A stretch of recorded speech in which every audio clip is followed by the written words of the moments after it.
আমি আপনাদেরকে 11 নম্বর এমসিকিউটি বুঝিয়ে দিব। দেখেন 11 নম্বর এমসিকিউ আমাদের ঢাকা বিশ্ববিদ্যালয়ের 19-20 ভর্তি পরীক্ষায় এসেছিল। সেখানে আমাদের প্রশ্নটি এসেছিল অংশীদারি ব্যবসায়ী থেকে। আমাদেরকে বলছে দুজন অংশীদারের মুনাফা বন্টনের অনুপাত 2:1। এখানে যাদের দুইজন দেওয়া আছে আমরা ধরে নিই এখানে হচ্ছে এ হচ্ছে আমাদের 2, তারপরে বি হচ্ছে আমাদের 1। এরপরে বলছে তৃতীয় জনকে 5/1 মুনাফা বন্টনের চুক্তিতে তারা ব্যবসায়ীর নতুন অংশীদার হিসেবে গ্রহণ করলে মুনাফা বন্টনের নতুন অনুপাত কত। দেখেন আমাদেরকে মুনাফা বন্টনের নতুন অনুপাত বের করতে বলছে। খুবই গুরুত্বপূর্ণ একটি বিষয় যে নতুন অনুপাত আমরা কিভাবে বের করতে পারি। অর্থাৎ এটি আমাদের জন্য জিএসটিতে, তারপরে আমরা যখন ডিউতে পরীক্ষা দিতে যাব, যেখানে পরীক্ষা দিতে যাই না কেন এমন ধরনের একটি এমসিকিউ আমাদের অবশ্যই আসবে। তো আমাদেরকে এটি ভালো করে একটু বুঝতে হবে। এখানে আমরা ধরে নিই তৃতীয় ব্যক্তি হচ্ছে আমাদের সি, অর্থাৎ আমাদের প্রথম যে দুইটি ছিল তারা হচ্ছে এ বি, আরেকটি হচ্ছে তৃতীয় ব্যক্তি, আমরা ধরে নিলাম এখানে হচ্ছে সি।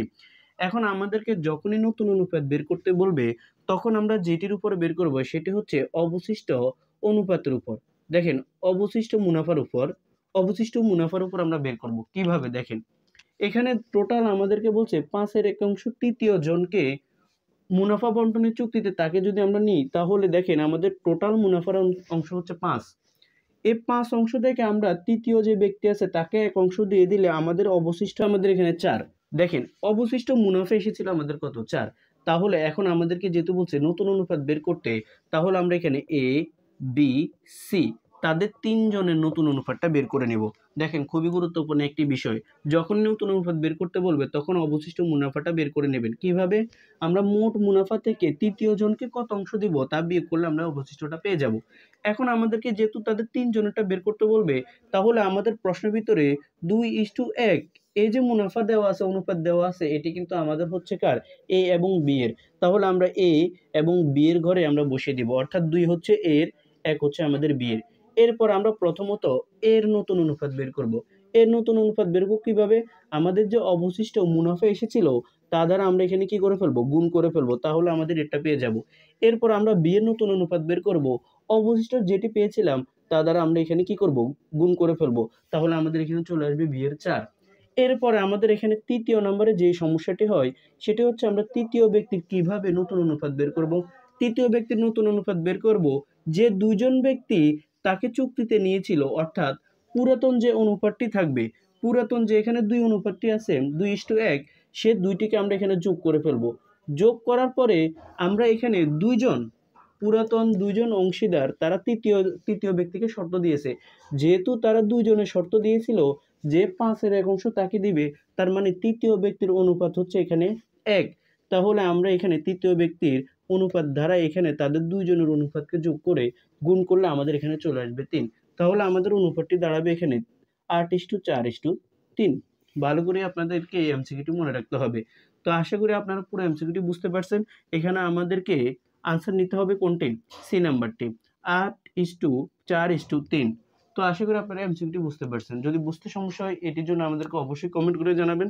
ইনশাআল্লাহ আমরা আপনাদেরকে বুঝিয়ে দেওয়ার জন্য চেষ্টা করব। তো এখন আমি আপনাদেরকে 12 নম্বর এমসিকিউটি বুঝিয়ে দেব।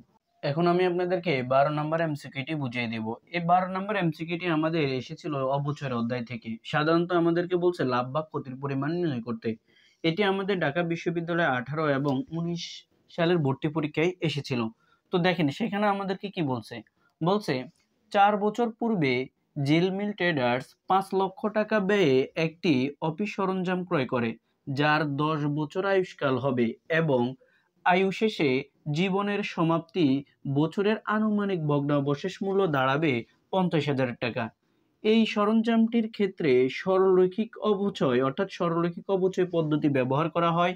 বর্তমানে যদি এই সরঞ্জামটি 2,50,000 টাকা বিক্রয় করা হয় তবে এই রূপ বিক্রয়ের কত টাকা লাভ বা ক্ষতি হবে। দেখেন প্রশ্নটি অনেক বড় কিন্তু প্রশ্নটি সমাধান করা খুবই সহজ। আমাদেরকে বলছে লাভ বা ক্ষতির পরিমাণ বের করতে। কি বের করতে বলছে? লাভ বা ক্ষতির পরিমাণ আমাদেরকে বের করতে বলছে। তো একটি স্থায়ী সম্পত্তির লাভ বা ক্ষতির পরিমাণ যখন আমরা বের করতে যাব তখন তা বের করার জন্য অবশ্যই আমাদেরকে বইমূল্য বের করে নিতে হবে। তো এই অঙ্কটি করার জন্য আমি আপনাদেরকে এখানে একটি সূত্র, অর্থাৎ একটি সূত্রের সম্মুখীন হতে হবে আমাদেরকে। সেটি হচ্ছে প্রথম হবে বইমূল্য বা পুস্তক মূল্য। তো বই মূল্য বা পুস্তক মূল্য যদি আমরা বের করতে যাই আমাদেরকে জানতে হবে যে সম্পত্তির মোট মূল্য, যে কোনো সম্পত্তি হতে পারে, আমাদের সম্পত্তির মোট মূল্য, একটি স্থায়ী সম্পত্তির মোট মূল্য থেকে আমরা বিয়োগ করব পুঞ্জীভূত অবচয়। কি বিয়োগ করব? পুঞ্জীভূত অবচয়টা বিয়োগ করব। এই পুঞ্জীভূত অবচয়টা আমাদেরকে অবশ্যই প্রশ্ন থেকে বের করে নিতে হবে। তো আজকের অঙ্কের ক্ষেত্রে দেখেন, আমাদের একটি স্থায়ী সম্পত্তি সে 4 বছর পূর্বে যদি সে ক্রয় করে, ওই স্থায়ী সম্পত্তির মূল্য সরঞ্জামটি হচ্ছে 5 লক্ষ টাকা। তার থেকে এখন তাকে পুঞ্জীভূত অবচয়টা বের করতে হবে। খুবই গুরুত্বপূর্ণ জিনিস। পুঞ্জীভূত অবচয় বলতে বোঝানো হচ্ছে প্রত্যেক বছর অবচয় যখন যোগ করব তখন পুঞ্জীভূত অবচয়টা পেয়ে যাব। তো এখন আমরা এখানে বের করব অবচয়, বাৎসরিক অবচয়। তো আমাদেরকে এখানে বের করে নিতে হবে প্রথমে বাৎসরিক অবচয়। বাৎসরিক অবচয়, দেখেন বাৎসরিক অবচয় কিভাবে বের করবেন। বাৎসরিক অবচয় বের করার সূত্র হচ্ছে, আমরা সকলে জানি যে অবচয়যোগ্য মূল্যকে আমরা কি করব, আয়ুষ্কাল দ্বারা ভাগ করব। দেখেন এখন আমাদেরকে এখানে আরেকটা জিনিস জানতে হবে, এই সরঞ্জামটির ক্ষেত্রে আমরা সরলরৈখিক পদ্ধতিকে কি করে ব্যবহার করে থাকি। সরলরৈখিক পদ্ধতিতে যখন আমরা অবচয় ধার্য করতে যাব তখন আমরা একটি স্থায়ী সম্পত্তির মোট মূল্য থেকে ভগ্নাবশেষ মূল্য অবশ্যই বাদ দিতে হবে। এখানে আমাদেরকে বলছে, দেখেন বছরে আনুমানিক ভগ্নাবশেষ মূল্য দাঁড়াবে কত, 50,000 টাকা। এই 50,000 টাকা আমাদেরকে এখান থেকে বিয়োগ করতে হবে। এরপর আমাদেরকে যেটি করতে হবে, আয়ুষ্কাল দ্বারা ভাগ করতে হবে। প্রশ্নে দেওয়া আছে 10 বছর আয়ুষ্কাল, 10 দ্বারা আমরা ভাগ করে ফেলবো। তাহলে আমাদের এখানে আসবে 45,000 টাকা। কত হাজার টাকা? 45,000 টাকা। এখন খেয়াল করেন, আমাদের এই প্রশ্নটি বলছে যে পুঞ্জীভূত অবচয় লাগবে এখানে। তো পুঞ্জীভূত অবচয় বলতে বোঝানো হচ্ছে, আমি যতদিন পর্যন্ত এই স্থায়ী সম্পত্তিটি ব্যবহার করছি তার প্রত্যেক বছর অবচয় যখন যোগ করব তখন পুঞ্জীভূত অবচয় পাবো। তো আমাদের এই প্রশ্নে বলছে মেশিনটি 4 বছর পূর্বে ক্রয় করছে। যেহেতু সে 4 বছর পূর্বে ক্রয় করছে তার মানে মেশিনটি সে 4 বছর ব্যবহার করে ফেলছে। আজকের দিনে এসে আমাদেরকে লাভ বা ক্ষতির পরিমাণ বের করতে বলছে। তো যেহেতু আমরা এখানে 4 বছর ব্যবহার করে ফেলছি, এখন 4 বছরকে যদি আমরা 4 দ্বারা গুণ করে ফেলি তাহলে আমাদের এখানে আসবে 1,80,000 টাকা। দেখেন অনেকেরই প্রশ্ন হচ্ছে এখানে কেন আমরা এখানে আবার এই কাজটি করি নাই, অর্থাৎ আমরা কেন দ্বিতীয় বছর বের করি নাই, কারণ আমরা এখানে সরলরৈখিক পদ্ধতি ব্যবহার করি। সরলরৈখিক পদ্ধতিতে অবচয়ের পরিমাণ প্রত্যেক বছর কি হবে, সমান হবে। তাহলে 4 বছর হবে 1,80,000 টাকা। এখন আমরা যদি এখানে দেখেন এই যে 1,80,000 টাকা পুঞ্জীভূত অবচয় পেয়েছি, এটি যদি আমরা এখান থেকে বিয়োগ করে ফেলি তাহলে আমাদের এখানে বই মূল্যের পরিমাণ কত আসে? বই মূল্যের পরিমাণ আসবে আমাদের এখানে 3,20,000 টাকা। এই যে 3,20,000 টাকা আসছে, এটি আমাদের জন্য হচ্ছে বই মূল্য। এটা আমাদের জন্য কি, বই মূল্য। এখন আমাদেরকে বুঝতে হবে এই মেশিনটি কি বিক্রয় করে কি আমার লাভ হয়েছে নাকি ক্ষতি হয়েছে। খুবই গুরুত্বপূর্ণ একটি বিষয়। দেখেন আমার বই মূল্য বলতে বোঝানো হচ্ছে কি, বই মূল্য বলতে বোঝানো হচ্ছে মেশিনের বর্তমান মূল্য। কি মূল্য? বর্তমান মূল্যকে। একটি মেশিনের বর্তমান মূল্য হচ্ছে 3,20,000 টাকা। আর ওই সরঞ্জামটি, এখানে মেশিন না বলে তারা সরঞ্জাম বলছে, ওই সরঞ্জামটা আমি বিক্রয় করছি কত? বিক্রয় করছি 2,50,000 টাকা। তাহলে আমি যদি 2,50,000 টাকা বিক্রয় করে ফেলি তাহলে অবশ্যই আমি মেশিনটি কম দামে বিক্রি করে ফেলছি। আর কম দামে বিক্রি করলে আমার কি হবে, অবশ্যই ক্ষতি হবে। সেজন্য বলা হয় বই মূল্য থেকে যদি বিক্রয় মূল্য কম হয় অবশ্যই আমাদের কি হবে, ক্ষতি হবে। সেজন্য আমাদের এখানে ক্ষতির পরিমাণ হবে 70,000 টাকা। কত হাজার টাকা? 70,000 টাকা। এটা হবে আমাদের ক্ষতি, কারণ আমরা এখানে বিক্রয় করছি কি, কম। তাহলে আমাদের অপশন এখানে হবে সি নাম্বারটি। আশা করি আপনারা এই প্রশ্নটিও বুঝতে পারছেন। ভালো করে মনে রাখেন, বই মূল্য থেকে যদি বিক্রয় মূল্য বেশি হয় তাহলে হবে লাভ, আর যদি কম হয় তাহলে হবে আমাদের ক্ষতি। এখন আমি আপনাদেরকে 13 নম্বর এমসিকিউটি বুঝিয়ে দেব। এটি আমাদের এসেছিল ঢাকা বিশ্ববিদ্যালয়ের 18-19 ভর্তি পরীক্ষায়। আমি কোশ্চেন ব্যাংক থেকে সাধারণত আপনাদেরকে এমসিকিউ গুলো সমাধান করে দিচ্ছি। আশা করি এমসিকিউ গুলো যদি বুঝেন আপনারা খুব সহজে কোশ্চেন ব্যাংকের অন্যান্য এমসিকিউ গুলো কি করতে পারবেন, সমাধান করতে পারবেন। আমাদেরকে এখানে বলছে, দেখেন শাপলা কোম্পানির নেট চলতি মূলধন 1,80,000 টাকা এবং চলতি অনুপাত 5:2। উক্ত কোম্পানির চলতি দায়ের পরিমাণ কত? দেখেন আমরা এটি অনুপাত বিশ্লেষণ থেকে প্রশ্নটা এসেছিল। তো এটি সমাধান করার জন্য আমাদেরকে অবশ্যই জানতে হবে যে চলতি অনুপাতের যে প্রথম অনুপাতগুলো আছে এই অনুপাত সম্পর্কে একটু আইডিয়া নিতে হবে আমাদেরকে। তো দেখেন আমরা এখানে যেটি করব সেটা হচ্ছে চলতি অনুপাতের প্রথমে আমাদের যেটি দেওয়া আছে চলতি অনুপাত, চলতি অনুপাতের যে মানটি দেওয়া আছে আমাদের এখানে 5:2, এই মানের ক্ষেত্রে আমাদের প্রথমে যেটি দেওয়া আছে সেটি হচ্ছে আমাদের জন্য চলতি সম্পদ। সেটি আমাদের জন্য কি, চলতি সম্পদ। এরপরে যে মানটা দেওয়া আছে সেটি হচ্ছে আমাদের জন্য চলতি দায়। চলতি দায়, কারণ আমরা কিভাবে জানি চলতি অনুপাত সমান সমান চলতি সম্পদ ডিভাইডেড বাই চলতি দায়। তো সেখান থেকে অনুপাতের প্রথম মানটি হবে চলতি সম্পদ, দ্বিতীয় মানটি হবে চলতি দায়। এখন আমাদেরকে যেহেতু এখানে তারা দিয়ে দিছে নিট চলতি মূলধন, তার মানে এই টাকা থেকে এখন আমাদেরকে বের করতে হবে চলতি দায়ের মানটা। তো ভালোভাবে আমাদেরকে এই জিনিসটা বুঝতে হবে। দেখেন আমরা কিভাবে বের করব, সেটা হচ্ছে আমাদের এখানে প্রশ্নে যে টাকাটা দেওয়া থাকবে, খুব মনোযোগ সহকারে খেয়াল করবেন, প্রশ্নে যে টাকাটা দেওয়া থাকবে তাকে আমরা গুণ দিব কত দিয়ে, ভাগ দিব কত দিয়ে, এই বিষয়টি আমাদেরকে খুব ভালোভাবে বুঝতে হবে। দেখেন আমরা এখানে বের করব চলতি দায়কে, কাকে বের করব, চলতি দায়কে বের করব। আর এখানে চলতি দায়ের মান কত অনুপাতে, চলতি দায়ের মান হচ্ছে আমাদের 2। যাকে বের করব তাকে আমরা অবশ্যই উপরে রাখবো, মনে রাখেন যাকে আপনি বের করবেন তাকে অবশ্যই উপরে রাখবেন।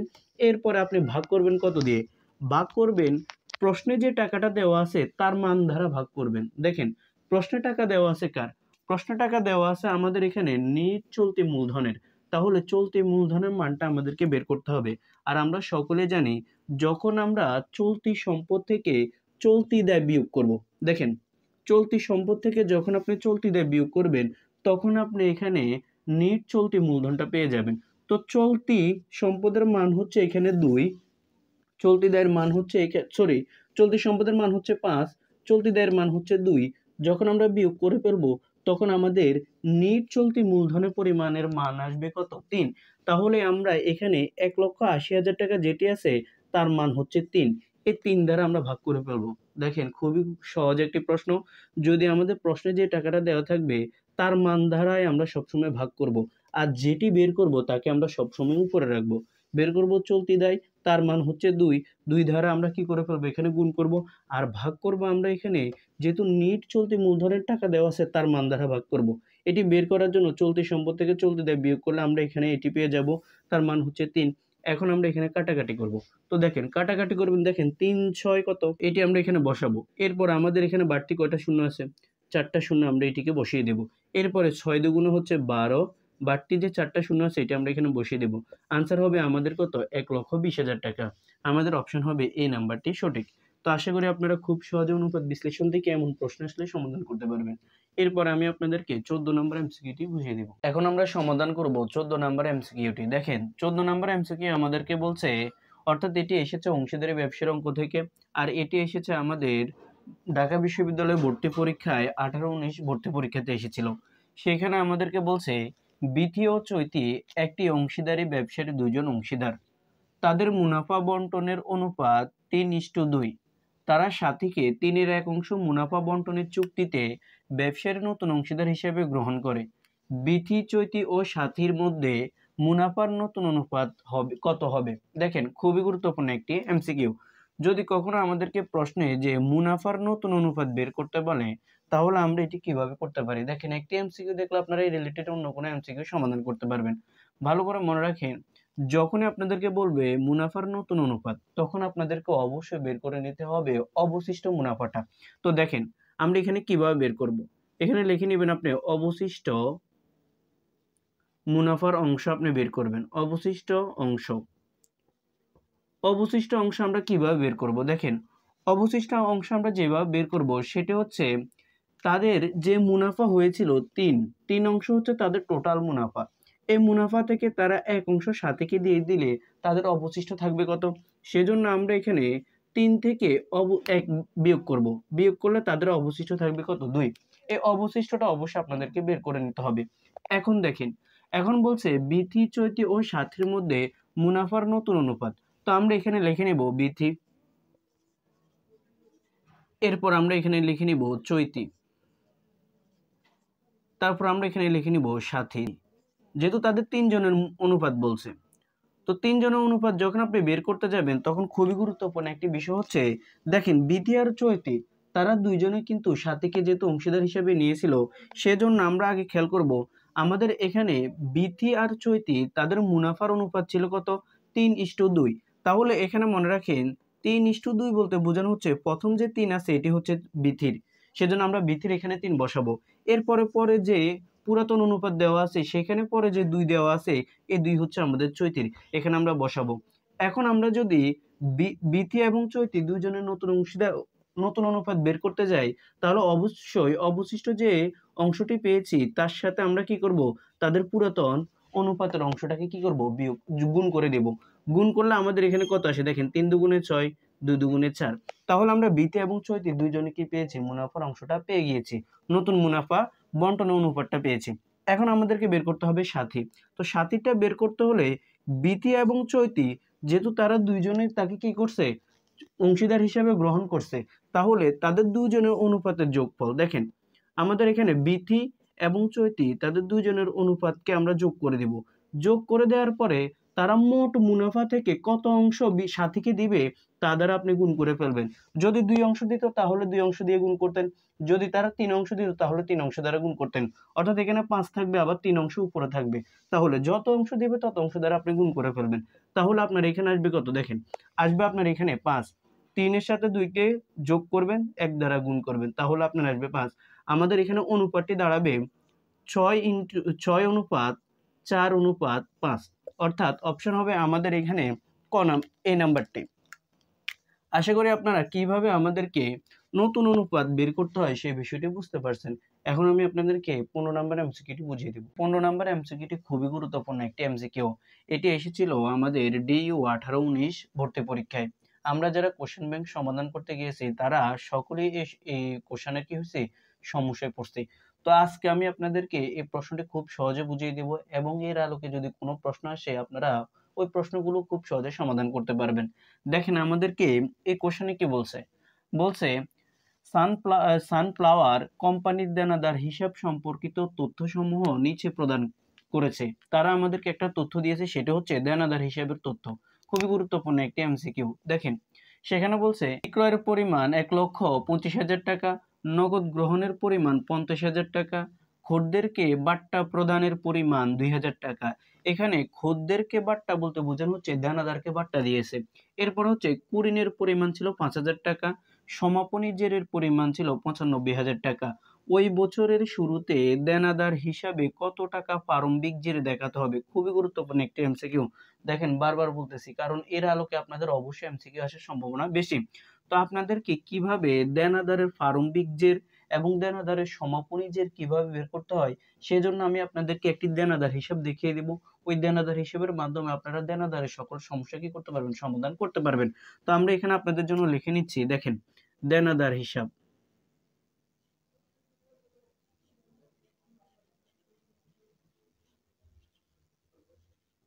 পরিমাণ দেখেন আমি আপনাদের জন্য এখানে একটি দেনাদার হিসাব তৈরি করে রাখছি। এই যে দেনাদার হিসাব আমরা তৈরি করছি, আমরা এই দেনাদার হিসাব তৈরি করার সময় দুইটা পক্ষ নেব, একটা হচ্ছে ডেবিট পক্ষ আর একটা হচ্ছে ক্রেডিট পক্ষ। এখানে আমরা ডেবিট দিকে যে জিনিসগুলো নেব সেটা হচ্ছে প্রারম্ভিক দেনাদার এবং ধারে বিক্রয়। এই দুইটি জিনিস আমাদের ডেবিট দিকে চলে আসবে। এরপরে আমরা দেনাদার হিসাবে ক্রেডিট পাশে যেগুলো নিব, অর্থাৎ ক্রেডিট অংশের দিকে যেগুলো নিব সেটা হচ্ছে সমাপনী দেনাদার, প্রদত্ত বাট্টা, কুড়ি, এরপরে নগদ গ্রহণের পরিমাণ। আপনার তাহলে নগদ গ্রহণের পরিমাণটা আমরা এখানে নিয়ে আসব। তাহলে আপনারা এই চারটি শুধু একটু মনে রাখেন, খুব সহজে আপনারা দেনাদার সম্পর্কিত সকল কিছু সমাধান করতে পারবেন। তো আজকের অঙ্কের দিকে আপনারা একটু খেয়াল করেন, আমাদের এখানে দেওয়া আছে বিক্রয়ের পরিমাণ 1,25,000 টাকা। দেখেন এখানে বলা হয়েছে সানফ্লাওয়ার কোম্পানির দেনাদার হিসাব। যেহেতু দেনাদার হিসাব বলছে তার মানে এখানে যে বিক্রয়ের পরিমাণটা দেওয়া আছে এটা হচ্ছে ধারে বিক্রয়ের পরিমাণ। খুবই ভালোভাবে আপনাদেরকে এই বিষয়টি বুঝতে হবে। তো দেখেন এখানে ধারে বিক্রয়ের পরিমাণ আজকের অঙ্কের পরে দেওয়া আছে কোথায়, ডেবিট দিকে আমরা এখানে লিখে ফেলবো 1,25,000 টাকা। এরপরে দেখেন নগদ গ্রহণের পরিমাণ হচ্ছে 50,000 টাকা। এখানে নগদ গ্রহণের পরিমাণ দেখেন আমাদের কোন পাশে আছে, ক্রেডিট পাশে আছে, সেজন্য আমরা এখানে নগদ গ্রহণ 50,000 টাকা এখানে লিখে ফেলবো ক্রেডিট পাশে। এরপরে দেখেন বলছে কি খদ্দেরকে বাট্টা প্রদানের পরিমাণ 2,000 টাকা। মানে আপনি কি করছেন, প্রদত্ত বাট্টা, আমি একজন দেনাদারকে বাট্টা দিয়েছি, তাহলে আমরা দেনাদারকে যে বাট্টা দিই সেটা হচ্ছে আমাদের জন্য প্রদত্ত বাট্টা। তো আমরা এখানে বাট্টার ঘরে লিখবো কত, 2,000 টাকা। এই 2,000 টাকা আমরা বাট্টার ঘরে লিখে ফেলবো। এরপরে দেখেন কুরিনের পরিমাণ ছিল 5,000 টাকা, তাহলে আমরা এখানে কুরিন বরাবর লিখে ফেলবো 5,000 টাকা। এরপরে দেখেন কি বলছে, বলছে সমাপনী জেরের পরিমাণ ছিল 95,000 টাকা। সমাপনী জের কোন পাশে আছে, আমাদের ক্রেডিট পাশে আছে, সেজন্য আমরা এখানে 95,000 টাকা ক্রেডিট পাশে সমাপনীর ঘরে লিখে ফেলবো। তাহলে দেখেন যখন আপনাকে যে বিষয়টি বের করতে বলবে, যদি আপনাকে প্রশ্নের ভিতরে এই ৯৫,০০০ টাকা না দিয়ে তারা বলতো সমাপনী যে পরিমাণ বের করতে, তাহলে আপনি অবশ্যই এখানে খালি রাখতেন। এখন আমাদেরকে যেহেতু প্রশ্নের ভিতরে বলছে প্রারম্ভিক জের বের করতে, তাহলে আমরা এখানে অবশ্যই এখানে কি করব? খালি রাখবো। এখন আমরা এটি কিভাবে বের করব? দেখেন, আপনাকে যে জিনিসটাই বের করতে বলুক না কেন, এখানে যেমন আমাদেরকে প্রারম্ভিক দেনাদার বের করতে বলছে, তাহলে আমরা মনে রাখবো প্রারম্ভিক দেনাদারের বিপরীত পাশের যে এন্ট্রিগুলো আছে আমরা সবগুলোকে যোগ করে ফেলবো। যোগ করলে তাদের ব্যালেন্সটা নামাবো। আমরা যদি এখানে সবগুলো যোগ করি তাহলে আমাদের এখানে আসবে ১,৫২,০০০ টাকা। এই যে ১,৫২,০০০ টাকা আমাদের ব্যালেন্স এখানে এসেছে, এই যে আমাদের বড় ব্যালেন্সটা আছে এটিকে আমরা ডেবিট পাশে নিয়ে আসবো। ডেবিট পাশে নিয়ে আসার পরে দেখেন আমাদের কত হয়? ১,৫২,০০০ টাকা। তাহলে আমরা এই ব্যালেন্স থেকে অবশ্যই আমাদের এখানে ডেবিট দিকে যে অংশটা আছে তা আমরা বিয়োগ করে ফেললে এখানে আমাদের আসবে ২৭,০০০ টাকা। এই ২৭,০০০ টাকা হচ্ছে আমাদের জন্য প্রারম্ভিক দেনাদার। খুবই গুরুত্বপূর্ণ একটি বিষয়। যদি আপনাকে সমাপনী দেনাদার বের করতে বলতো, তাহলে আপনি কি করতেন? অবশ্যই তারা প্রশ্নের ভিতরে প্রারম্ভিক দেনাদার দিয়ে দিবে। তাহলে আপনি এই দুইটিকে যোগ করে ব্যালেন্সটাকে ওইদিকে নিয়ে তার পাশের তিনটিকে বিয়োগ করে ফেললে আপনি সমাপনী দেনাদারটা পেয়ে যাবেন। অর্থাৎ এই যে দেনাদার হিসাবটি আছে এটার থেকে আপনি যে কোনো কি করতে পারবেন? দেনাদারের বিষয় সবকিছু বের করে নিতে পারবেন। তো আমরা এখানে আনসার পাবো কোনটি? এই নাম্বারটি। আশা করি আপনারা এই প্রশ্নটি খুব ভালোভাবে বুঝতে পারছেন। যদি কোথাও বুঝতে সমস্যা থাকে তাহলে অবশ্যই আমাদেরকে কমেন্ট করে জানাতে পারেন। এখন আমি আপনাদেরকে ১৬ নাম্বার এমসিকিউটি বুঝিয়ে দেব। দেখেন, ১৬ নাম্বার এমসিকিউটি হচ্ছে আমাদের, এটি এসেছে আমাদের ঢাকা বিশ্ববিদ্যালয় ভর্তি পরীক্ষায় ১৮-১৯ ভর্তি পরীক্ষাতে এসেছিল। সেখানে আমাদেরকে বলছে লামিয়া ট্রেডার্সের বিক্রয় ২ লক্ষ টাকা, বিক্রয়যোগ্য পণ্যের ব্যয় ১,২০,০০০ টাকা, সমাপনী মজুত পণ্য ২০,০০০ টাকা এবং বিক্রয় ও প্রশাসনিক ব্যয় ৫৫,০০০ টাকা হলে লামিয়া ট্রেডার্সের মোট মুনাফা নির্ণয় করো। দেখেন, আমরা অনেকে প্রশ্নটাকে দেখলে অর্থাৎ মোট মুনাফা দেখে মনে করি, অনেকে সহজ মনে করি, কিন্তু আমরা যখন নির্ণয় করতে যাই তখন কিন্তু আমরা সমস্যায় পড়ে যাই। কিন্তু প্রশ্নটি আসলেই সহজ, তবে একটি সমস্যা আছে, সেটি হচ্ছে আমরা এখানে বিক্রয়যোগ্য পণ্যের ব্যয় নিয়ে একটু সমস্যায় পড়ে যাই। বিক্রয়যোগ্য পণ্যের ব্যয় আমরা কিভাবে বের করি সে বিষয়টা আমাদেরকে একটু জানতে হবে। তো দেখেন, প্রশ্নটি সমাধান করার জন্য আপনাদেরকে অবশ্যই মোট মুনাফা নির্ণয় করে কিভাবে সেটি জানতে হবে। আমরা সকলে জানি মোট মুনাফা যেভাবে বের করে সেটি হচ্ছে নিট বিক্রয় থেকে যখন আপনি বিক্রিত পণ্যের ব্যয়টা বিয়োগ করবেন, বিক্রিত পণ্যের ব্যয়, এই বিক্রিত পণ্যের ব্যয়টা যখন আপনি বিয়োগ করে ফেলবেন তখন আপনি কি পাবেন? এখানে মোট মুনাফাটা পেয়ে যাবেন। তো দেখেন, আজকের অঙ্কের ক্ষেত্রে আমাদের বিক্রয় যেটি দেওয়া আছে সেটি হচ্ছে আমাদের জন্য নিট বিক্রয় ২ লক্ষ টাকা। এটি আমরা এখানে বসাবো। এটি বসানোর পরে এখন আমাদেরকে বের করতে হবে বিক্রিত পণ্যের ব্যয়। প্রশ্ন হচ্ছে বিক্রিত পণ্যের ব্যয়টা কিভাবে পাবো? দেখেন, বিক্রিত পণ্যের ব্যয় বের করার জন্য আমরা সকলে জানি কিভাবে বের করতে হয়। দেখেন, বিক্রিত পণ্যের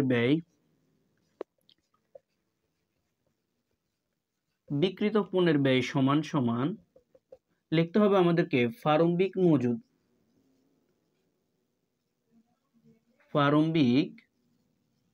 মজুদ যোগ করবেন আপনি এখানে কৃত পণ্যের ব্যয়, এটিকে আপনি যোগ করবেন। তার থেকে বিয়োগ করবেন আপনি এখানে সমাপনী মজুদ পণ্য। কি বিয়োগ করবেন? সমাপনী মজুদ পণ্য। কিন্তু দেখেন, আজকের অঙ্কের ভিতরে আমাদেরকে প্রারম্ভিক মজুদ পণ্য, কৃত পণ্যের ব্যয় দুইটি বিষয় কিন্তু দেওয়া নেই এবং সমাপনী মজুদ পণ্য দেওয়া আছে শুধুমাত্র। তারা এখানে বলছে যে সমাপনী মজুদ পণ্য হচ্ছে কত হাজার টাকা? ২০,০০০ টাকা। তাহলে এখানে আপনারা একটা জিনিস ভালো করে মনে রাখেন, যখনই আপনারা এই যে আমাদের এই রুলসটা আছে সেটি আপনারা যদি এভাবে না করে এভাবে করেন, কিভাবে? দেখেন, আমরা এই বিক্রিত পণ্যের ব্যয়টাকে এখন যেভাবে সাজিয়ে লিখবো সেটা হচ্ছে, এখানে আমরা লিখবো বিক্রয়যোগ্য পণ্যের ব্যয়, বিক্রয়যোগ্য পণ্যের ব্যয়, এভাবে লিখতে পারি আমরা। এরপরে সমাপনী মজুদ পণ্য এবং বিক্রিত পণ্যের ব্যয় দুইটি জিনিসকে আমরা এখানে কি করব? কেটে দিয়েছি। এরপরে সমান সমান আমরা যেটি দিব সেটা হচ্ছে সমাপনী মজুদ পণ্য, সমাপনী মজুদ। এই সমাপনী মজুদ আমরা এখানে লিখে ফেলবো। এরপর আমরা এখানে যেটি লিখবো সেটা হচ্ছে বিক্রিত পণ্যের ব্যয়, বিক্রিত পণ্যের ব্যয়, এটি আপনারা এখানে লিখে নেবেন। এখন আসেন, আমাদেরকে লাগবে কি? বিক্রিত পণ্যের ব্যয় লাগবে। তো বিক্রিত পণ্যের ব্যয় বের করবো আমরা এখন। তো বিক্রিত পণ্যের ব্যয় বের করার জন্য আমাদেরকে এখানে যে কাজ করতে হবে, প্রারম্ভিক মজুদ এবং কৃত পণ্যের ব্যয় দুইটি যোগ করে আমরা সমাপনী মজুদ পণ্য কি করব? বিয়োগ করব। যেহেতু প্রশ্নের ভিতরে প্রারম্ভিক মজুদ এবং কৃত পণ্যের ব্যয় এই দুইটি দেওয়া নেই, শুধুমাত্র আমাদেরকে বিক্রয়যোগ্য পণ্যের ব্যয় দেওয়া আছে। তাহলে এখন আমরা কি করব? অবশ্যই আমরা যে কাজটি করব, যেহেতু আমরা প্রারম্ভিক মজুত পণ্য এবং কৃত পণ্যের ব্যয় যোগ করলে বিক্রয়যোগ্য পণ্যের ব্যয়টা পাই, তাহলে এখানে আমাদের এই বিক্রয়যোগ্য পণ্যের ব্যয় থেকে এখন সমাপনী মজুত পণ্য বিয়োগ করলে আমরা বিক্রিত পণ্যের ব্যয়টা পেয়ে যাব। তাহলে আমাদের দেখেন প্রশ্নের ভিতরে বিক্রয়যোগ্য পণ্যের ব্যয় দেওয়া আছে কত? বিক্রয়যোগ্য পণ্যের ব্যয় দেওয়া আছে আমাদের এখানে, ধরে নেন এখানে দেওয়া আছে আমাদের 1,20,000 টাকা। এরপরে তারা কি দিয়ে দিয়েছিল? সমাপনী মজুত পণ্য দিয়েছিল 20,000 টাকা। তাহলে দেখেন এই যে বিক্রয়যোগ্য পণ্যের ব্যয় আছে তার থেকে যখন আমরা সমাপনী বিয়োগ করে ফেলবো, তখন আমাদের এখানে বিক্রিত পণ্যের ব্যয় আসবে 1,00,000 টাকা। তাহলে আমরা এখানে বিক্রিত পণ্যের ব্যয়টা বসাবো 1,00,000 টাকা। এখান থেকে আমরা বিয়োগ করব নিট বিক্রয় থেকে কি করব? বিক্রিত পণ্যের ব্যয় বিয়োগ করলে আমাদের মোট মুনাফার পরিমাণ চলে আসবে 1,00,000 টাকা। দেখেন আমাদের আনসার হবে কোনটি? ডি নাম্বারটি। আশা করি আপনারা খুব সহজে কিভাবে আমাদেরকে মোট মুনাফা বের করতে হয় যদি এমন ধরনের প্রশ্ন হয় খুব সহজে করতে পারবেন। তো এখন আমি আপনাদেরকে 17 নম্বর এমসিকিউটি বুঝিয়ে দেব। 17 নম্বর এমসিকিউটি আমাদেরকে বলছে, সেটা হচ্ছে সাধারণত আমাদের চাঁদা আয় এবং চাঁদা প্রাপ্তি থেকে এই অঙ্কটি এসেছে। অর্থাৎ এই এমসিকিউটি আমাদের খুবই গুরুত্বপূর্ণ, কারণ এই ধরনের এমসিকিউ আমাদের ভর্তি পরীক্ষায় বেশি এসে থাকে। আর এই এমসিকিউটি এসেছিল আমাদের ডিইও 18-19 ভর্তি পরীক্ষাতে। তো এটি আমাদের জন্য খুবই গুরুত্বপূর্ণ, ভালো করে বোঝার জন্য চেষ্টা করবেন। আর আমি আপনাদের কাছকে চাঁদা আয় এবং চাঁদা প্রাপ্তি এই ধরনের একটি এমসিকিউ থেকে কিভাবে আপনারা অন্যান্য এমসিকিউ গুলো সমাধান করতে পারেন খুব সহজেই, সেটি আমি আপনাদেরকে বলে দিব। তো দেখেন আমাদেরকে এমসিকিউ বলছে চলতি বছরে মোট চাঁদা প্রাপ্তি 20,000 টাকা, তার মধ্যে বিগত বছরে 4,000 টাকা এবং আগামী বছরে 2,500 টাকা। চলতি বছরে বকেয়া চাঁদা 5,500 টাকা হলে আয় ব্যয় হিসেবে চাঁদা বাবদ কত টাকা দেখাতে হবে। খুবই গুরুত্বপূর্ণ একটি বিষয়। আমরা যখন এমসিকিউ সমাধান করতে যাই তখন আয় ব্যয় হিসাবে চাঁদা বাবদ কত দেখাতে হবে যদি এই কথা বলে থাকে, মনে রাখেন আপনাকে আয়ের পরিমাণ অর্থাৎ চাঁদা আয়ের পরিমাণ বের করতে বলছে। খুবই গুরুত্বপূর্ণ বিষয়। এখন আমাদেরকে যেহেতু এখানে চাঁদা আয়ের পরিমাণ বের করতে বলছে, তাহলে আমরা এখানে চাঁদা আয়ের পরিমাণ কিভাবে বের করব? চাঁদা প্রাপ্তি বলল এবং চাঁদা আয় বললে আমরা দুইটি বিষয়কে এক মনে করি, কিন্তু বিষয়টি সম্পূর্ণ আলাদা। চাঁদা প্রাপ্তি এবং চাঁদা আয়ের ক্ষেত্রে এক ধরনের হবে এবং চাঁদা প্রাপ্তির ক্ষেত্রে আরেক ধরনের হবে। অন্য এমসিকিউতে আমি প্রাপ্তিটা দেখিয়ে দেব, এখন আমি আপনাদেরকে চাঁদা আয়টা বের করে দেখিয়ে দেব।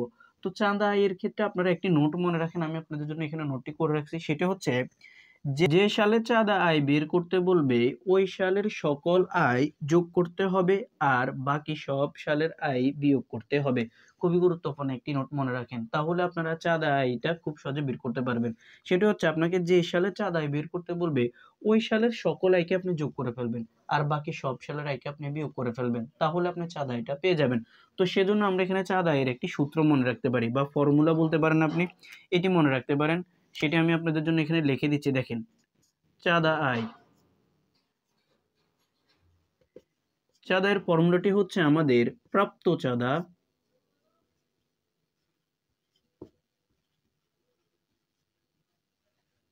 দেখেন আমি আপনাদের জন্য এখানে চাঁদা এর যে ফর্মুলাটি আছে সেটা এখানে তুলে রাখছি।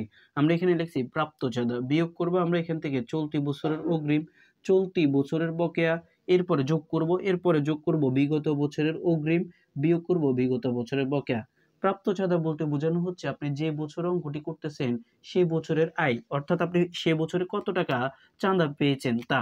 তো আমাদের এই অঙ্কের ক্ষেত্রে দেখেন মোট চাঁদা প্রাপ্তি হচ্ছে 20,000 টাকা, তা আমরা এখানে বসাবো।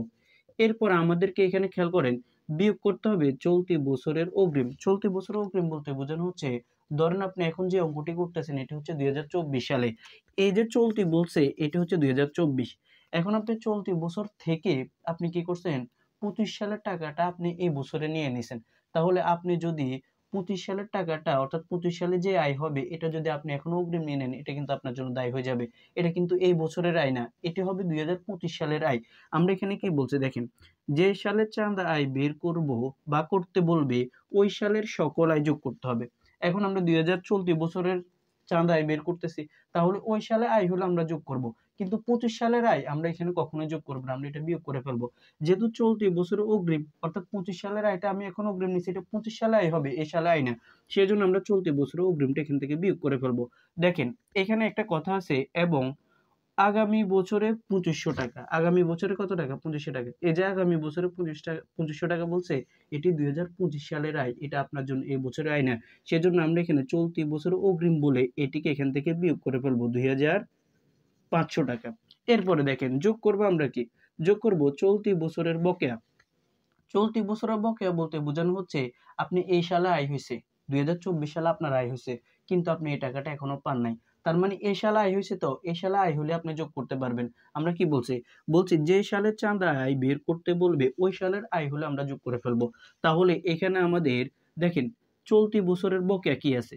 আমাদের এখানে দেখেন চলতি বছরের বকেয়া চাঁদা দেওয়া আছে 5500 টাকা। এই যে চলতি বছরের বকেয়া চাঁদা আছে, এটি আমার জন্য এ বছরে আয় হয়ে যাবে 5500 টাকা। এটি আমরা এখানে কি করব? বসিয়ে দেব। এরপর আমাদেরকে কি বলছে দেখেন, বিগত বছরের অগ্রিম। বিগত বছর অগ্রিম বলতে বোঝানো হচ্ছে আমরা তো এখন চলতি বছরে আছি, অর্থাৎ আমরা 2024 সালে আছি। এখন আমরা কি করছি? 2023 সালে কি করছি? 24 সালের আয়টা অগ্রিম নিয়ে নিছি। এখানে বিগত বলতে বোঝানো হচ্ছে আপনি 2023 সালে টাকাটা অগ্রিম নিয়েছেন। তাহলে 2023 সালে যে টাকা অগ্রিম নিয়েছেন এটা কিন্তু 2024 সালে এসে আপনার জন্য কি হয়ে যাবে? আয় হয়ে যাবে। এখানে আমাদের বিগত বছর অগ্রিম প্রশ্নের ভিতরে কিন্তু দেওয়া নেই। এখন আমাদেরকে বিয়োগ করতে হবে বিগত বছর, যেহেতু দেওয়া নেই সেজন্য আমরা এখানে শূন্য বসাতে পারি। বিগত বছরের বকেয়া, বিগত বছরের বকেয়া বলতে বোঝানো হচ্ছে 2023 সালে আপনার যে আয় হয়েছে ওইটা আপনার জন্য বকেয়া আছে। তাহলে 2023 সালের আয় কিন্তু 2023 সালের চাঁদা আয়ের ভিতরে যাবে, এটা চলতি বছরের ভিতরে আসবে না। সেজন্য আমরা বিগত বছরে যদি কোনো বকেয়া থাকে সেটা ওই সালে যেহেতু আয় হয়েছে, তাহলে ওই সালে আমাদেরকে গণনা করতে হবে চাঁদা আয়ের ভিতরে। আর এ সালে কিন্তু এসে, অর্থাৎ চলতি বছরে এসে এটা কিন্তু বিয়োগ চলে যাবে। সেজন্য দেখেন আমাদের এই প্রশ্নের ভিতরে বলছে তার মধ্যে বিগত বছরের কত? 4000 টাকা। এই যে বিগত বছরের বলে দিছে, এটা মানে বিগত বছরের বকেয়া চাঁদা বলছে। সেজন্য এই 4000 টাকা আমাদেরকে এখান থেকে বিয়োগ করে ফেলতে হবে। আশা করি আপনারা খুব সহজে বুঝতে পারছেন যে আমাদেরকে এই কথাগুলোর দ্বারা কি বোঝানো হচ্ছে। অর্থাৎ আমরা যখন চাঁদা আয় বের করতে যাই তখন আমরা সাধারণত এই কথাগুলো অর্থেই বুঝি না। তো আপনারা শুধুমাত্র এই নোটটি মনে রাখেন এবং এই সূত্রটি একটু ভালো করে মনে রাখেন। খুব সহজে চাঁদা আয়টা বের করে নিতে পারবেন। তাহলে আমাদের এখানে কত আসে দেখেন। তাহলে আমাদের চাঁদা আয়ের পরিমাণ হচ্ছে 19,000 টাকা, অপশন হবে বি। আশা করি আপনারা 17 নম্বর এমসিকিউটি বুঝতে পারছেন। দেখেন আমি 18 নম্বর এমসিকিউটি আপনার জন্য এখানে তুলে রাখছি। আর এটি আমাদের এসেছিল ডিইউ 18-19 ভর্তি পরীক্ষায়। আমরা সাধারণত কোশ্চেন ব্যাংক থেকে, অর্থাৎ ডিইউ কোশ্চেন ব্যাংকটি সলিউশন করতেছি। সকলে ডিইউ কোশ্চেন ব্যাংকের সাথে এটি মিলিয়ে নেবেন, তাহলে আপনাদের জন্য এই প্রশ্নগুলো বোঝা কি হয়ে যাবে? সহজ হয়ে যাবে। তো এখানে প্রশ্নটি এসেছিল আমাদের অবচয়ের অধ্যায় থেকে। দেখেন প্রশ্নটি খুবই সহজ যদি আমরা একটু বুঝতে পারি। আমাদেরকে বলছে একটি যন্ত্রের ক্রয় মূল্য 7 লক্ষ টাকা, ইহার পরিবহন খরচ ও সংস্থাপন ব্যয় যথাক্রমে 50,000 টাকা এবং 20,000 টাকা। যন্ত্রটির প্রত্যাশিত আয়ুষ্কাল 4 বছর ও ভগ্নাবশেষ মূল্য 35,000 টাকা। যন্ত্রটির প্রথম বছরের অবচয় খরচ কত দাঁড়াবে? আমাদের প্রশ্ন হচ্ছে এটা। দেখেন প্রশ্ন বলছে কি, যন্ত্রটির প্রথম বছরের অবচয় কত দাঁড়াবে যদি অবচয় ধার্যের বেলায় ক্রমহ্রাসমান উদ্বৃত্ত পদ্ধতি অনুসরণ করা হয় বা ক্রমহ্রাসমান জের পদ্ধতি অনুসরণ করা হয়। তাহলে আমাদেরকে মনে রাখতে হবে যখনই আমরা ক্রমহ্রাসমান জের পদ্ধতির অঙ্কটি করতে যাব তখন অবচয় ধার্যের বেলা আমাদেরকে অবশ্যই অবচয়ের হারটি বের করে নিতে হবে। তো আমরা এখানে ক্রমহ্রাসমান জের পদ্ধতির অবচয়ের হার কিন্তু আমরা সকলেই জানি কিভাবে বের করতে হয়। অবচয়ের হার, এটা আমরা সকলে জানি। তো এটি কিভাবে? সেটি হচ্ছে আমরা প্রথমে লিখব 100%, এরপরে আয়ুষ্কাল দ্বারা ভাগ করব। কি দ্বারা? এই প্রশ্নের ক্ষেত্রে আমাদের আয়ুষ্কাল হচ্ছে 4 বছর। কত বছর? 4 বছর। এই 4 দ্বারা আমরা কি করব? এটাকে ভাগ করব। এরপরে যেহেতু ক্রমহ্রাসমান জের পদ্ধতি বলছে সেজন্য আমাদেরকে 2 দ্বারা কি করতে হবে? গুণ করতে হবে। তো আমরা এটি ক্যালকুলেশন ছাড়া কাটাকাটি কিভাবে করব? দেখেন খুব সহজ। আমরা যদি এভাবে করি যে 2 দিয়ে যদি 4 কে কাটি তাহলে আমাদের এখানে আসবে কত? 2 দ্বিগুণে 4। এরপর আমরা 100 কে যদি 2 দিয়ে কাটি তাহলে আমাদের এখানে আসবে 50%। তাহলে আমাদের অবচয়ের হার হচ্ছে 50%। আরেকটি কথা হচ্ছে অ্যাডমিশনের সময় আপনাদেরকে অবশ্যই ক্যালকুলেটর ব্যবহার করতে দিবে না। তো আপনাদেরকে হাতে কলমে ক্যালকুলেশনটা শিখে নিতে হবে। তো আমরা এখানে পেয়েছি 50%। এখন আমাদেরকে যেহেতু অবচয় বের করতে বলছে তাহলে আমরা এখানে কি করব? একটি যন্ত্রের, অর্থাৎ ক্রয় মূল্য থেকে শুরু করে যন্ত্রটির মোট মূল্য কত এটি আমাদেরকে বের করতে হবে। যন্ত্রটির মোট মূল্য এটি আমরা বের করে নেব। দেখেন মোট মূল্য কিভাবে বের করব? যন্ত্রটি ক্রয় করছি কত দিয়ে? 7 লক্ষ টাকা দিয়ে। এরপরে আমি কি করছি? এটির সাথে সংস্থাপন 50,000 টাকা, পরিবহন খরচ ছিল আমাদের, পরিবহন খরচ 50,000 টাকা, সংস্থাপন 20,000 টাকা। তাহলে আমরা সবগুলো যোগ করে ফেলবো।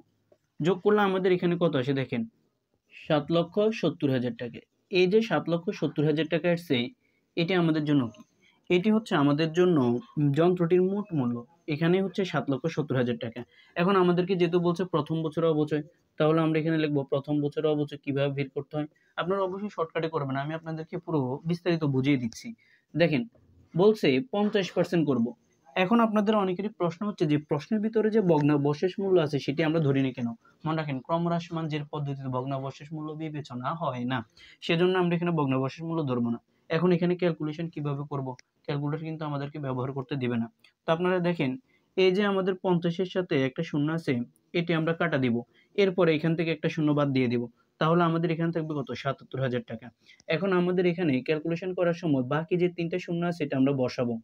বসানোর পর আমাদেরকে খেয়াল করতে হবে যে 5টা এখানে বাকি আছে, এই 5-এর সাথে এখন আমরা 7 কে গুণ করব। তাহলে 5 7 35, 35 এর 5 হাতের হলো কত? 3। আবার 5 7 35, 35 সাথে যদি 3 যোগ করি তাহলে আমাদের এখানে আসবে কত? 3,85,000 টাকা। এই যে 3,85,000 টাকা আসছে, এটি হচ্ছে সাধারণত যন্ত্রটির প্রথম বছরের অবচয়। খুবই গুরুত্বপূর্ণ, খুবই সহজ জিনিস, যে যদি আপনাদের দুইটা সংখ্যা এভাবে দেওয়া থাকে, যদি 20%, 30%, 40% এভাবে যদি বলা থাকে, তাহলে তার পার্সেন্টের সাথে শূন্যতা কাটা দিবেন, তার সাথে আরেকটা শূন্য এবার এই পাশ থেকে আপনি কাটা দিয়ে দিবেন। তাহলে দুইটা শূন্য বাদ যাবে। এরপর আপনি কি করবেন? এটার গুণ করে দিবেন যে সংখ্যাটা বাকি থাকবে। এখানে যদি 4 থাকতো তাহলে আমরা 4 দিয়ে 7 কে আবার গুণ করতাম। যদি 3 থাকতো তাহলে 3 কে গুণ করতাম। এভাবে আমাদেরকে গুণের কাজটা করে নিতে হবে। তো আমাদের এখানে আসবে কত? 3,85,000 টাকা। এটি হচ্ছে সাধারণত আমাদের অপশন এ। তো আশা করি আপনারা খুব সহজে বুঝতে পারছেন এই প্রশ্নটি। এখন আমি আপনাদেরকে 19 নাম্বার এমসিকিউটি বুঝিয়ে দেব। দেখেন, 19 নাম্বার এমসিকিউটি আমাদের এসেছিল অনুপাত বিশ্লেষণ অধ্যায় থেকে। খুবই গুরুত্বপূর্ণ একটি বিষয়, কারণ আমি আপনাদের জন্য এখানে টপ 100টি এমসিকিউর ভিতরে এটি রেখেছি। কারণ এর ভিতরে এমন কিছু তথ্য দেওয়া আছে, এই এমসিকিউটি যদি আপনারা খুব ভালোভাবে বুঝতে পারেন, আশা করি এর অন্যান্য এমসিকিউগুলো আপনি খুব সহজে সমাধান করতে পারবেন। আমরা আজকে এখানে যে জিনিসটি শিখবো সেটা হচ্ছে অনুপাতের সাথে আমাদের সাধারণত অনুপাতের সাথে সম্পদ এবং চলতি দায়ের কি ধরনের সম্পর্ক থাকে সেই বিষয়টি সম্পর্কে। দেখেন, আমাদেরকে এখানে যে প্রশ্নটি আমি সমাধান করব এটি এসেছিল ডিইউ 17-18 ভর্তি পরীক্ষায় এসেছিল। সেখানে বলছে নিম্নের কোনটির ফলে তড়িৎ অনুপাতের হ্রাস ঘটে। খুবই গুরুত্বপূর্ণ একটি এমসিকিউ। দেখেন কি কি বলছে অপশনে: মজুত পণ্যের হ্রাস, প্রদেয় সময়ের বৃদ্ধি, প্রাপ্য সময়ের বৃদ্ধি, জমাকৃত মুনাফার বৃদ্ধি।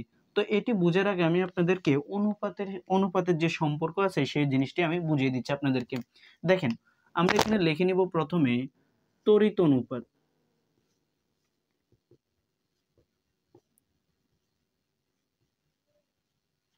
তড়িৎ অনুপাত এটির কি সম্পর্ক? দেখেন, আমরা সকলে জানি সূত্রটি কি? তড়িৎ সম্পদ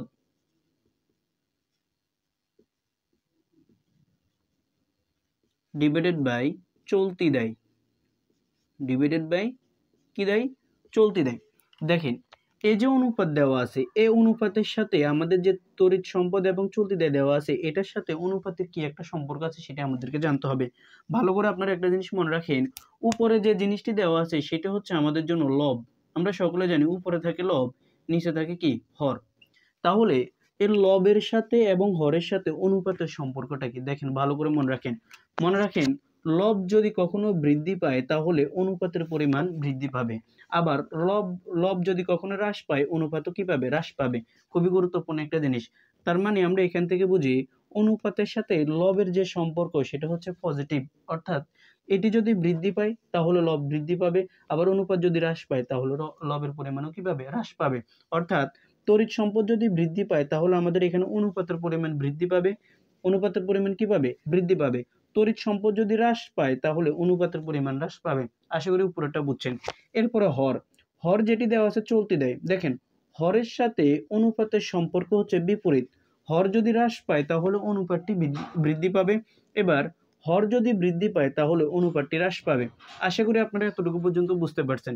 এখন যদি চলতি দায় আমাদের হ্রাস পায় তাহলে অনুপাত বৃদ্ধি পাবে, চলতি দায়ের পরিমাণ যদি বৃদ্ধি পায় তাহলে আমাদের অনুপাতের পরিমাণ কি পাবে? হ্রাস পাবে।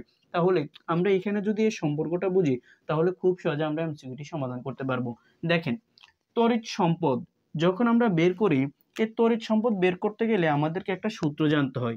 সেটা হচ্ছে, দেখেন, তড়িৎ সম্পদ। তড়িৎ সম্পদ সমান সমান আমরা জানি চলতি সম্পত্তি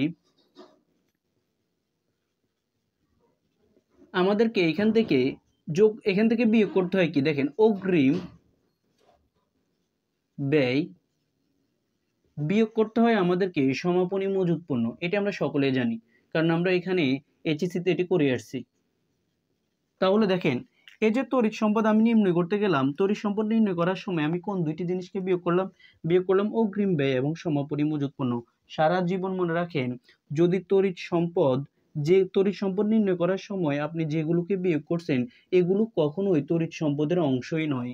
ভালো করে মনে রাখেন, যেগুলোকে আপনি বিয়োগ করছেন সেগুলো কখনোই তড়িৎ সম্পদের অংশ নয়। সেজন্য আমরা মনে রাখেন, সমাপনী মজুত পণ্য এই নাম্বারে কি বলছে, মজুত পণ্যের হ্রাস। সমাপনী মজুত পণ্য হ্রাস বা বৃদ্ধি পাক, যাই পাক, এটা কখনোই তড়িৎ সম্পদের অংশ হবে না, কারণ এটা তড়িৎ সম্পদ নির্ণয় করতে গেলে কি হবে, বিয়োগ হবে। ঠিক অগ্রিম ব্যয় যদি প্রশ্নের ভিতরে বৃদ্ধি বা হ্রাস পাক, এটাকে আপনি বিবেচনাই করবেন না, এগুলো আগে বাদ দিয়ে দিবেন। অপশন থেকে এগুলো আগে কি করবেন, বাদ দিয়ে দিবেন, কারণ এগুলো তড়িৎ সম্পদের অংশ নয়। তার মানে আমাদের অপশন এ বাদ। এরপরে দেখেন, অপশন সিতে কি বলছে, প্রাপ্য সমূহের বৃদ্ধি। প্রাপ্য মানে কি, এটা হচ্ছে দেনাদার, এটা সম্পদ, তাহলে এটা তড়িৎ সম্পদের ভিতরে যাবে। যেহেতু এটা তড়িৎ সম্পদের ভিতরে যাবে, এখন খেয়াল করেন, সম্পদ বৃদ্ধি পেলে দেখেন, যদি তড়িৎ সম্পদ বৃদ্ধি পায় তাহলে তড়িৎ অনুপাত কি পাবে, বৃদ্ধি পাবে। একটু আগে বলছি, যদি প্রাপ্য সমূহ বৃদ্ধি পায় তার মানে তড়িৎ সম্পদ বৃদ্ধি পাবে, আর তড়িৎ সম্পদ যদি বৃদ্ধি পায় তাহলে তড়িৎ অনুপাতটি কি পাবে, বৃদ্ধি পাবে। আমাদেরকে বলছে তড়িৎ সম্পদের হ্রাস ঘটে, তাহলে হ্রাস বের করতে হবে, তার মানে অপশন এটিও হবে না, কারণ এখানে বৃদ্ধি ঘটে। এরপরে বলছে কি, জমাকৃত মুনাফার বৃদ্ধি। দেখেন এখানে বলছে মুনাফা, এটা অপশন থেকে আমরা আগে কি দিব, বাদ দিয়ে দিব। কারণ কেন, এখানে আমাদের সম্পদ আর দায়ের দুইটিরই খেলা হচ্ছে, এখানে কিন্তু মুনাফার কোনো কিছু বিবেচনা হবে না, এটা বাদ। তাহলে আমাদের অপশন এ বি সি কি, আমাদের এ সি ডি তিনটেই কি হয়ে যাবে, বাদ হয়ে যাবে। এরপরে বলছে বি, প্রদেয় সমূহের বৃদ্ধি। দেখেন প্রদেয় সমূহ এটা কিন্তু দায়ী, এটা একটি চলতে দেয়। তাহলে প্রদেয় সমূহ যদি বৃদ্ধি পায়, আমরা কি বলছি, হরের সাথে অনুপাতের সম্পর্ক হচ্ছে নেগেটিভ, কারণ হর যদি হ্রাস পায় অনুপাতটি বৃদ্ধি পাবে, হর যদি বৃদ্ধি পায় অনুপাতটি কি পাবে, হ্রাস পাবে। তাহলে চলতি দায় যদি আমাদের বৃদ্ধি পায় তাহলে অনুপাতের পরিমাণ কি পাবে, হ্রাস পাবে। তাহলে অপশন হবে আমাদের বি নাম্বারটি।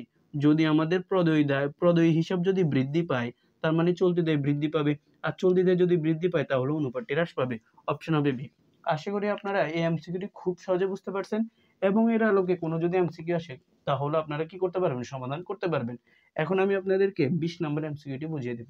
20 নম্বর এমসিকিউটি আমাদের এসেছিল ডিইউ 17-18 ভর্তি পরীক্ষাতে। সেখানে আমাদেরকে সাধারণত অনুপাত বিশ্লেষণের অধ্যায় থেকে এই অঙ্কটি এসেছিল।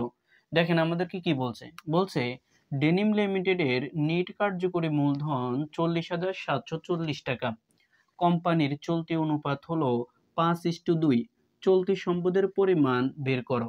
দেখেন আমি এই অঙ্কটি নেওয়ার একটি কারণ হচ্ছে, সেটা হচ্ছে আমাদেরকে ক্যালকুলেশনটা একটু হাতে কলমে করতে হবে, কারণ পরীক্ষাতে আমাদেরকে কখনোই ক্যালকুলেট ইউজ করতে দিবে না। তো চলতি সম্পদের পরিমাণ আমরা কিভাবে বের করব, তো সেজন্য আমাদেরকে আগে অবশ্যই যে জিনিসটি জানতে হবে, আমি একটি ফর্মুলা আপনাদেরকে এখানে লিখিয়ে দিচ্ছি, সেটি খেয়াল করেন। আপনারা একটু লিখবেন, আপনারা এখানে প্রদত্ত টাকা, এরপর আপনারা এখানে গুণ করবেন যেটি, সেটা হচ্ছে যা বের করব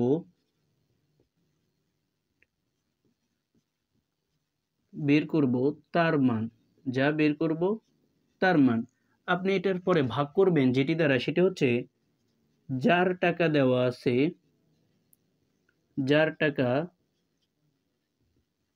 আছে তার মান। খুবই গুরুত্বপূর্ণ একটা বিষয়, সেটা হচ্ছে পুরো হিসাব বিজ্ঞানের ক্ষেত্রে এই কনসেপ্টটা একটু ভালো করে মনে রাখেন। প্রদত্ত টাকা, যা বের করব তার মানকে উপরে দিবেন যার টাকা দেওয়া আছে তার মান, অর্থাৎ প্রদত্ত টাকা দেওয়া আছে, এই প্রদত্ত টাকার মান কত তা দ্বারা আপনি ভাগ করে ফেলবেন। এখন খেয়াল করেন, আমাদেরকে এখানে বের করতে বলছে চলতি সম্পদের পরিমাণ। তো আমাদের এখানে ভালো করে মনে রাখতে হবে, যে চলতি অনুপাত দেওয়া আছে, এই চলতি অনুপাতের 5:2 প্রথম যেটি দেওয়া আছে এটি হচ্ছে আপনার জন্য চলতি সম্পদ, এটি হচ্ছে আপনার জন্য কি, চলতি সম্পদ। অনুপাতের শেষে যেটি দেওয়া থাকে সেটি হচ্ছে আপনার জন্য চলতি দায়, এটা দায় বলতে বোঝানো হচ্ছে চলতি দায়কে। তাহলে আমাদেরকে এখানে বের করতে বলছে কি, দেখেন আমরা এখানে সমান সমান দেব। প্রদত্ত টাকা বলতে কি বোঝানো হচ্ছে, প্রশ্নের ভিতরে যার টাকা দেওয়া থাকবে। দেখেন নিট কার্যকরী মূলধন 40,700 কত টাকা, 40 টাকা। শুধুমাত্র নিট কার্যকরী মূলধনের টাকাটাই প্রশ্নে দেওয়া আছে। এটি হচ্ছে প্রদত্ত টাকা। একটি টাকা দেওয়া থাকবে, বেশি টাকা দেওয়া থাকবে না। এই প্রদত্ত টাকাটা আপনারা এখানে লিখে নিবেন। লেখার পরে যেহেতু আমরা এখানে বের করব কাকে? চলতি সম্পদকে। তাহলে চলতি সম্পদের অনুপাতের মান হচ্ছে কত? 5। আমরা একে 5 উপরে লিখে নেব। এরপরে যার টাকা দেওয়া আছে তার মান। এখানে খুবই গুরুত্বপূর্ণ একটি বিষয়, সেটা হচ্ছে নিট কার্যকরী মূলধনের টাকা দেওয়া আছে। তাহলে এখন আমরা তার মান কত বের করব? মানটা বের করে নেব এখানে। তো এখানে আমরা মান বের করব কিভাবে? আমরা সকলে জানি, যখন আমরা চলতি সম্পদ থেকে চলতি দায়কে বিয়োগ করে ফেলি, তখনই আমরা নিট কার্যকরী মূলধন বা চলতি মূলধনের পরিমাণটা পেয়ে যাই। তো আমাদের এখানে 5 থেকে যদি আমরা 2 কে বিয়োগ করি, আমাদের এখানে আসবে 3। তাহলে আমরা এখানে 3 বসাবো, এখানে 3। তাহলে 3 যদি বসাই, তাহলে আমাদের এখানে যার টাকা দেওয়া আছে তার মান, অর্থাৎ নিট কার্যকরী মূলধনের মান হচ্ছে কত? 3। এখন আমাদেরকে এখানে কাজ করে চলতি সম্পদের পরিমাণটা বের করতে হবে। তো আমরা এখানে কাটাকাটি করব। দেখেন এখানে আছে কত? 4। যদি আমরা 3 কে ভাগ করবেন, এটা নিচে যে মানটা দেওয়া আছে এটা মানে হচ্ছে ভাগ। তাহলে আমরা 3 কে যদি 4 দ্বারা ভাগ করি, তাহলে হবে আমাদের 3 একে 3। তাহলে 3 থেকে যদি আমরা 4 বিয়োগ করি, হাতে আছে 1। 1 এর সাথে এখন শূন্য বসালে হবে আমাদের এখানে 10। তাহলে আমরা যদি নামতা পড়ি, তাহলে 3 তিরিকে কত হবে? 9 হবে। তাহলে আমরা এখানে 3 বসাবো। এখন 9 যদি বিয়োগ করি, হাতে আছে কত? 1। 1 এর সাথে এখন আমরা 7 বসাবো। তাহলে হবে আমাদের 17। এখন আমরা 3 এর নামতা পড়বো। 17 যত বাদ যায়, 3 পাঁচা কত? 15 হয়। যদি 6 বার পড়ি কিন্তু বেশি হয়ে যাবে। তাহলে আমাদের এখানে হবে 15। হাতে আছে কত? 2। এখন 2 এর সাথে যদি আমরা 4 বসাই, তাহলে হবে এখানে 24। 3 আটা কত? 24। তাহলে আমরা এখানে বসাবো। এরপরে আমাদের এখানে আছে কত? শূন্য। তাহলে এই শূন্যটাকে আমরা এখানে বসিয়ে দেব। শূন্য, শূন্য আমরা এখানে বসিয়ে দেব। এরপর আমরা 5 দ্বারা গুণ করব। যেহেতু 5 উপর আছে, গুণ করবেন। তাহলে দেখেন আপনি এখানে শূন্য যেভাবে আছে এভাবে বসিয়ে দেবেন। 5 আটা কত? 5 আটা 40। 40 এ শূন্য বসাবো। হাতে আছে কত? 4। হাতে আছে 4। এরপরে 5 পাঁচা 25। 25 এর সাথে যদি 4 যোগ করি, তাহলে হবে 29। তাহলে 29 এর 9। হাতে আছে আবার 2। এরপরে আবার 5 3 পাঁচা কত? 15। 15 এর সাথে যদি 2 যোগ করি, তাহলে হবে এখানে 17। হাতে আছে 1। এরপরে আমরা এখানে গুণ করব। 5 একে 5, হাতে রেখা হবে কত? 6। তাহলে ৬৭,৯০০ টাকাই হবে আমাদের এখানে আনসার। এটি হচ্ছে আমাদের ডি নাম্বারটি। আশা করি আপনারা পুরো এমসিকিউটি বুঝতে পারছেন। যদি বুঝতে সমস্যা থাকে অবশ্যই কমেন্ট করে জানাবেন। এখন আমি আপনাদেরকে 21 নম্বর এমসিকিউটি বুঝিয়ে দিব।